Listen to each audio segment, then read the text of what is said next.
Quiet, please.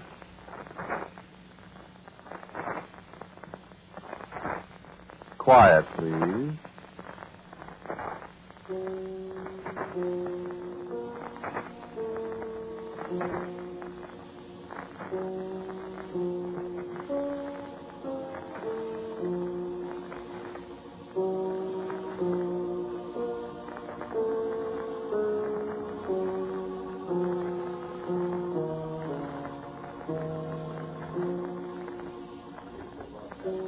Presents Quiet, Please, which is written and directed by Willis Cooper and which features Ernest Chappell. Quiet, Please for tonight is called Not Responsible After 30 Years.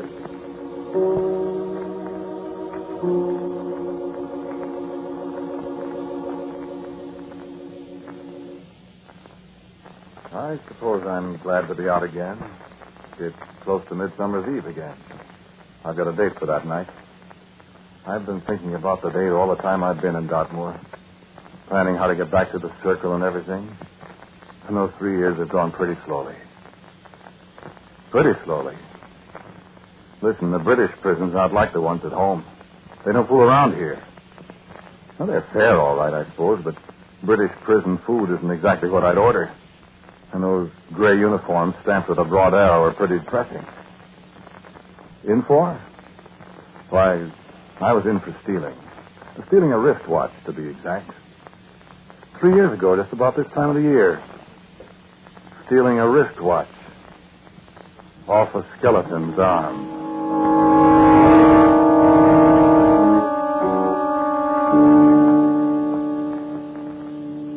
Well, sure, I don't mind telling you. I was in the OWI this last war. I'd been in the other war, first in the British Army. Oh, I'm an American. I just got kind of carried away in 1914. And when this one came along, I put in for OWI and made it. They sent me to England. I'd always wanted to come back to England. All those 30 years since I first came here and enlisted in the Coilies. The King's Own Yorkshire Light Infantry, Koyli, Coily. But you know how it is. You're in the advertising business. You've got accounts to look after. You go fishing in the summer with a client and all that.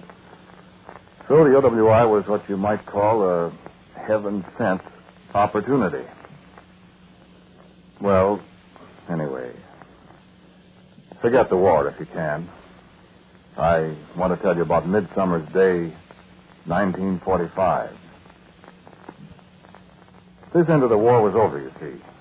And so I put in for some leave, as I'd been planning to do for the 4 years I'd been in Britain. I got it easily enough. And I set out for the circle. The circle? I'll tell you about that in a minute. You wanted to know why I got put in jail. Okay. So, when I got to the circle, it was a morning of Midsummer's Day, the 24th day of June in England, a quarter day. The morning after Midsummer Eve.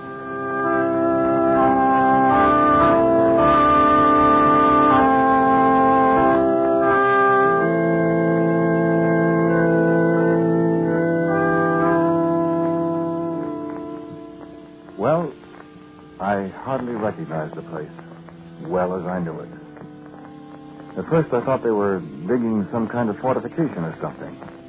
And then I remembered that the war was over, and why should they be digging air raid shelters or whatever it was now? And when I went closer, I discovered what was going on. That's an old Roman camp or something, sir. They found some old Roman soldiers down there. My heart turned over. Old Roman soldiers. A Roman camp. I remember the 9th Spanish Legion, Tiberius Claudius. The 9th Snails, the other Romans called them. And I remember the motto on the eagle standards of the 9th, the bronze ribbon below the SPQR of the regular army. The words the 9th cherished and fought for. Slow but sure. The 9th that helped defeat Caractacus, king of the Britons, 19 short years after Christ was crucified. And it stayed in Britain almost 400 years afterwards, until the very language of Rome disappeared among them except for the commands of the centurions to parade. remembered so many things. And I drew nearer to the excavation where a couple of navvies were handing up a long canvas-wrapped thing from the muddy clay. And I wasn't surprised at all when the man who seemed to be in charge unwrapped the canvas to reveal a skeleton of a man, his short bronze sword at his side.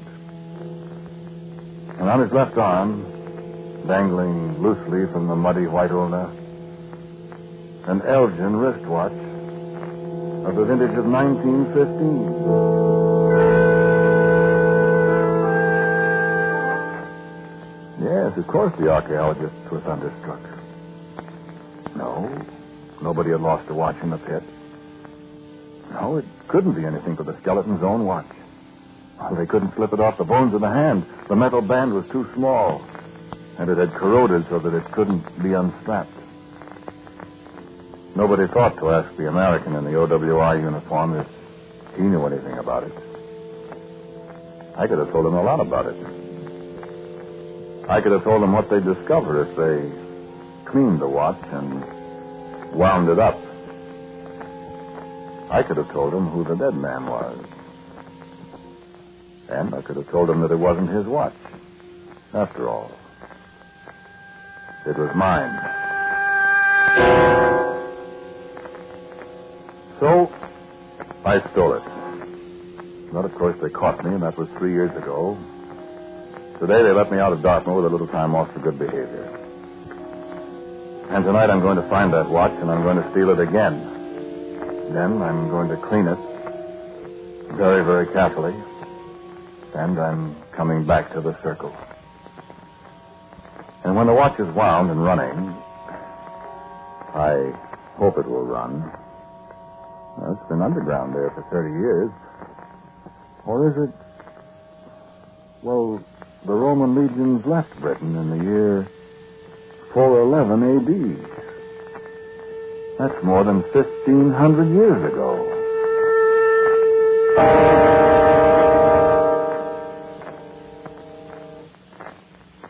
Lance Corporal Edward Mullen was my friend. I was the only American in the battalion, and the hard-headed Yorkshire dalesmen don't take up easily with foreigners. But Mullen, who had been my drill master, took rather a liking to me somehow.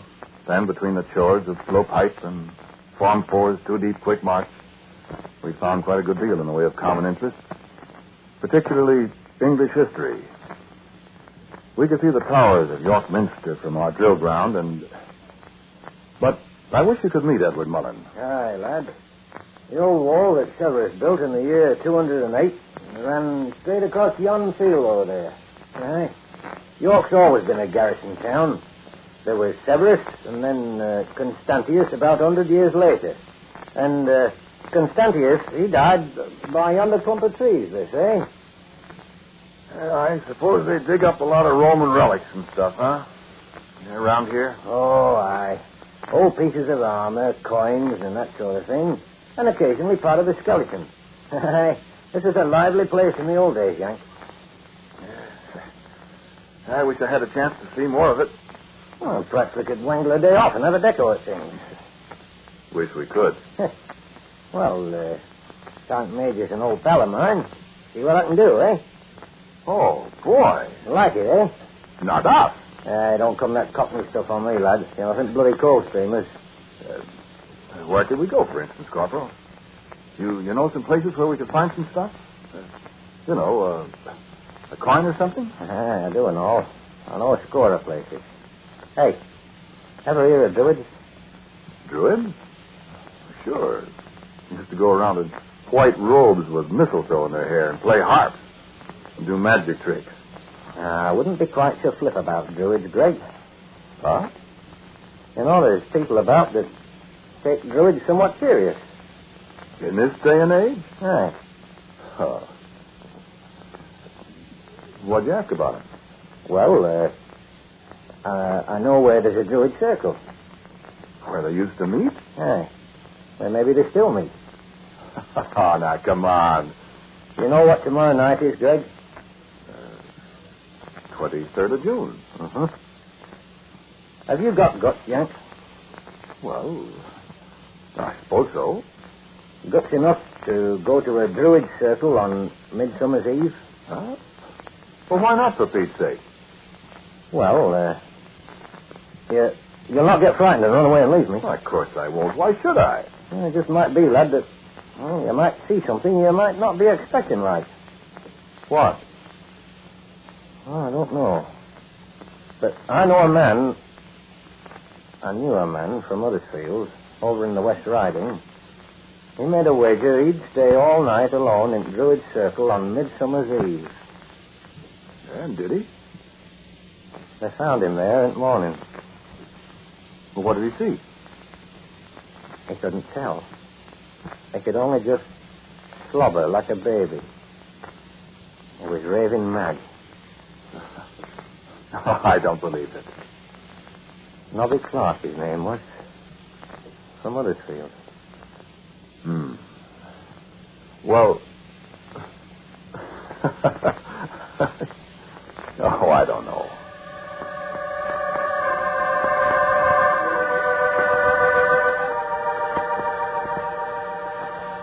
You have never seen a druid circle by moonlight.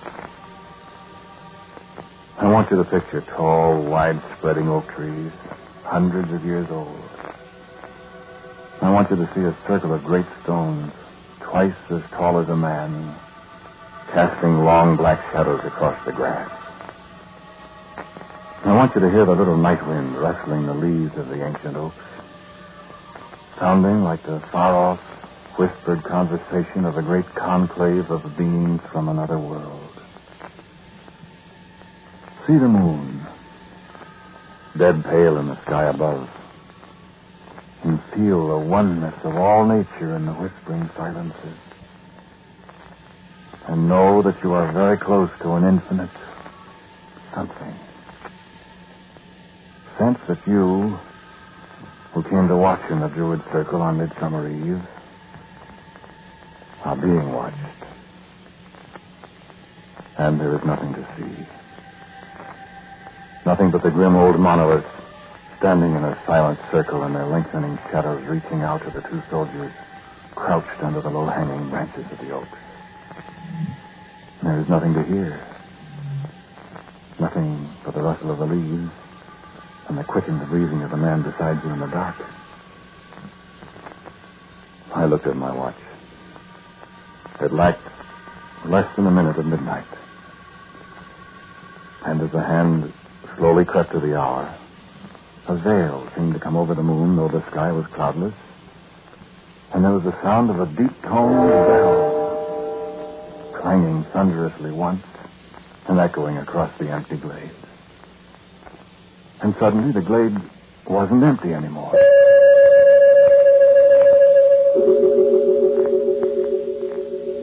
In the center of the circle stood an ancient man, a tall, straight man, robed in gleaming white with a wreath of mistletoe about his head and a long silver-white beard that descended to his bosom. And I heard Edward Mullen's sharp intake of breath and his whisper in my ear, "The druid." And the majestic old man turned, and I could see his eyes gleaming in the moonlight as he gazed straight at us. And then he raised his staff entwined with oak leaves and brandished it. And from somewhere behind us, I heard the tread of marching men. It was a long time, it seemed to me, before I realized that these were not men in British Army ammunition boots, armed with Lee Enfields and bayonet short Mark III. It wasn't until they marched out into the moonlight in the circle that I recognized them in their tight leather helmets and kilted battle dress, with their lances aloft and their short bronze swords clanking at their hips. That I recognized them as a cohort of the legions of Rome of 1,500 years ago.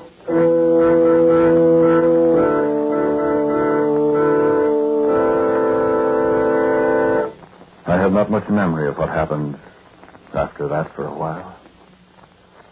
I remember how the glade seemed to have changed, how the sagging monoliths seemed to have straightened up, how there seemed to be more trees there than there had been at first. The shapes of the hills seemed altered somehow. And there was a high wall stretching across the field beyond us, a wall shoulder high, built of heavy stones and with guard platforms at regular intervals. I was looking at Severus Wall, built by the Romans in the year 208, and as I was to learn very shortly, now only a scant 2 centuries old. I heard Edward Mullen speaking to one of the legionaries. We're British soldiers, friend. We mean no harm. And I heard the legionary reply to him. And the tongue he spoke was English of a fashion. We be British soldiers too, man, of the 9th. Why, you're a Roman. Aye, so. Civis Romanus sum. I have not the Latin, see. Though I'm a Roman citizen. You British? Aye, so we all are. All English born, but Romans. There have been no true born Roman in the 9th since days of Constantius, more than 100 years ago. What year is this? Why, 1163. This can't. There were no Romans in Britain in 1163. Why, Henry II was King of England then. What age they? Wait. Anno Domini? No, Orbis Conditae. The army we use the old style from the founding of Rome. Well, aren't you Christians then? Oh, we're Christians, many of us. Great. Let me see. Rome was founded in 753 B.C. 753 from 1163, 410. This is AD 410. Look, soldier, the legions go back to Rome next year, don't they? How know you that? I just know it. Aye, it's true. It would be a sad day of parting for most of us, for we have never known any other land save this where we were born. Yes, I remember reading about that. What? Look, man. What about us? Why, man, come and have supper with us, comrades. There's always room at the mess for a British soldier. And there'll be wine issue later, and our wives and our families are coming to join us. This is Midsummer's Eve, my friend.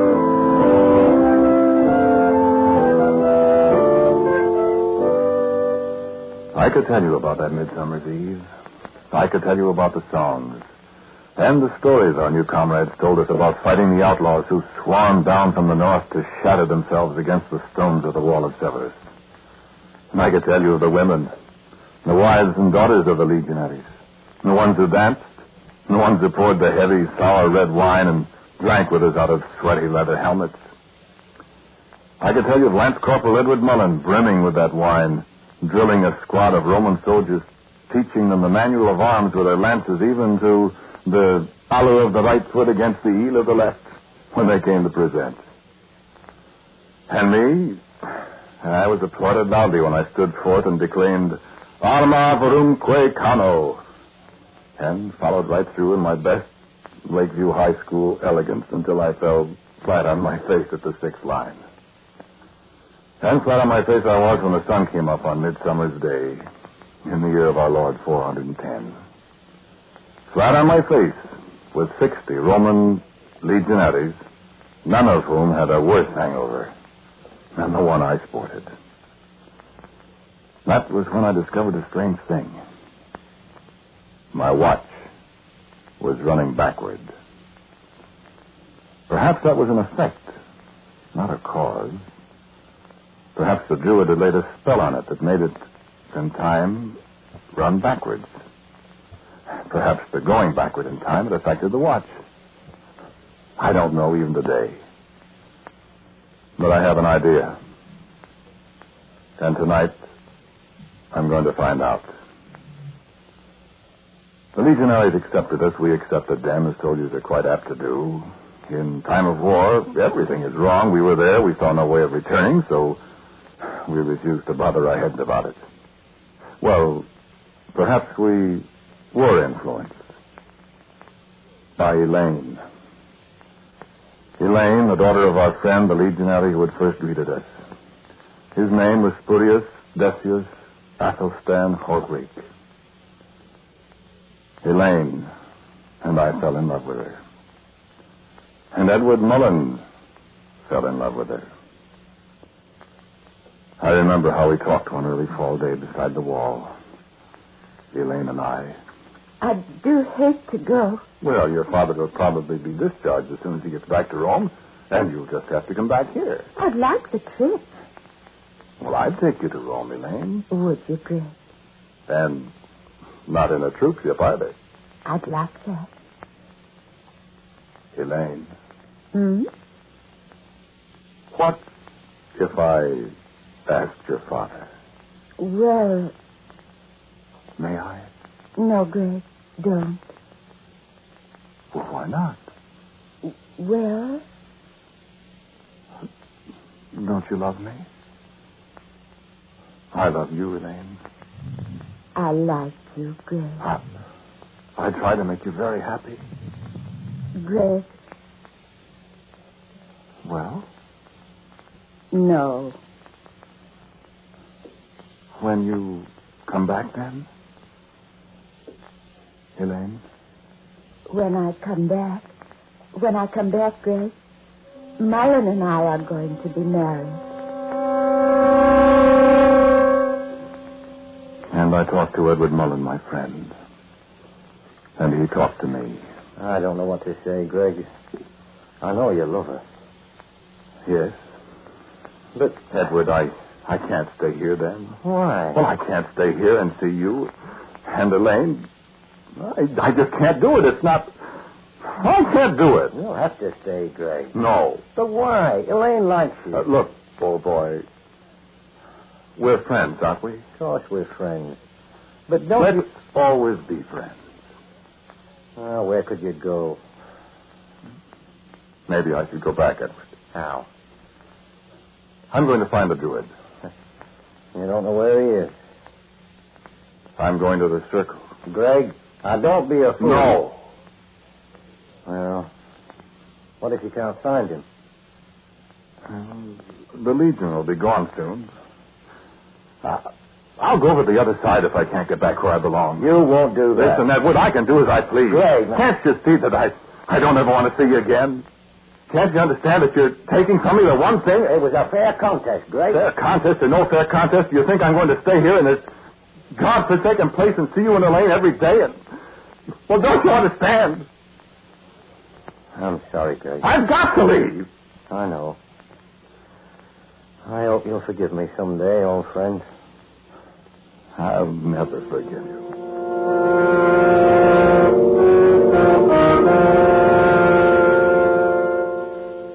I wish I hadn't said that to Edward Mullen. Because I know now I didn't mean it.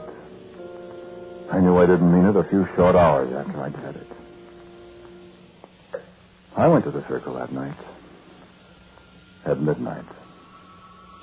I stood and looked around me. I could just make out the distant light from the sentry's god fire alongside the wall. I looked up at the moon and at the shadows of the stones on the greensward. And I listened to the rustling of the leaves of the ancient oaks. And I spoke aloud. Druid, I said. Druid, I need you. Druid, come to me. And I looked down at my wristwatch. And the minute hand slowly moved backward until it touched the figure of 12. It was midnight. And again I heard the solemn tone of the great bell. And from the shadows, the old Druid walked slowly toward me. I raised my hand. Druid, I said. Druid, let me go back. Druid, I must go back. And the old man halted by my side. And I saw an infinity of pity in those wise old eyes. And I said again, let me go back.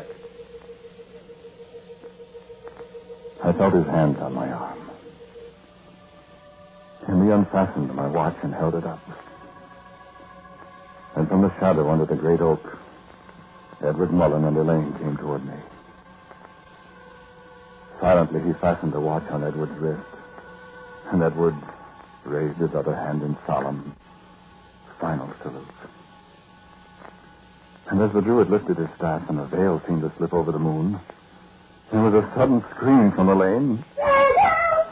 And dimly I saw a crowd of shaggy, howling men pull over the wall and race toward my two friends. And brazen trumpets sounded in the darkness as I screamed, "No! No, let me come back!"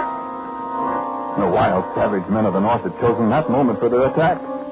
And I had deserted my friend and the woman I loved in the hour of their direst need.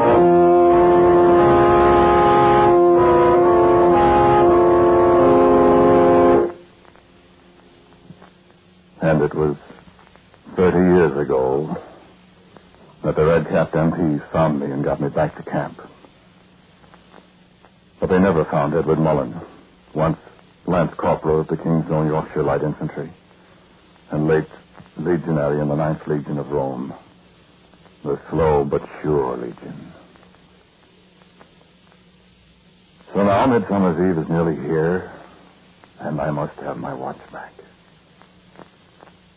And perhaps the Druid will let me come back to the 9th and start over.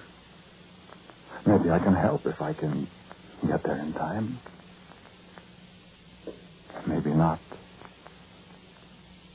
That skeleton with the wristwatch, with my wristwatch. Its right arm was lifted in a very military, final British Army salute.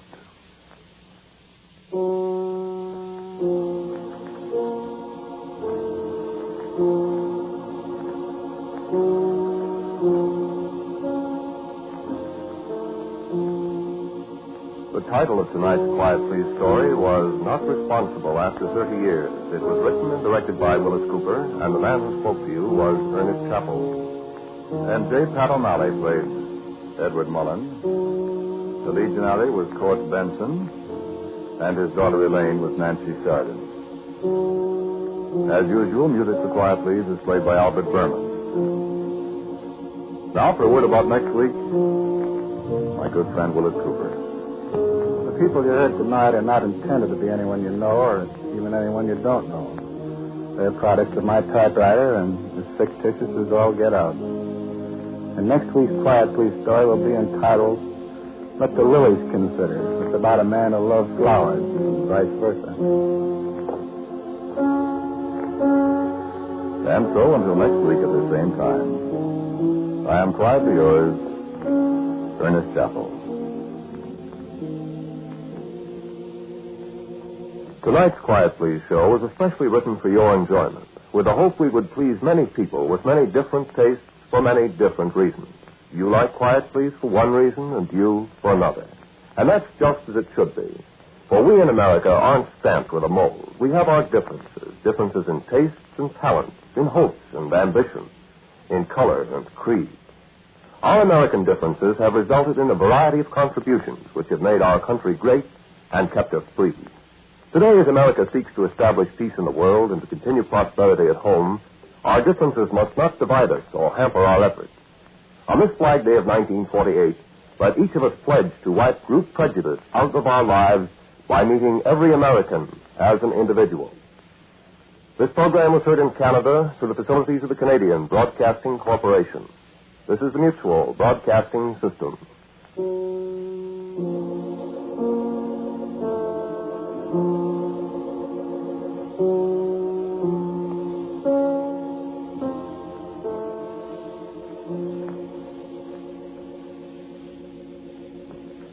Spooky Ventures is the home for spooky content and spooky merchandise on the web.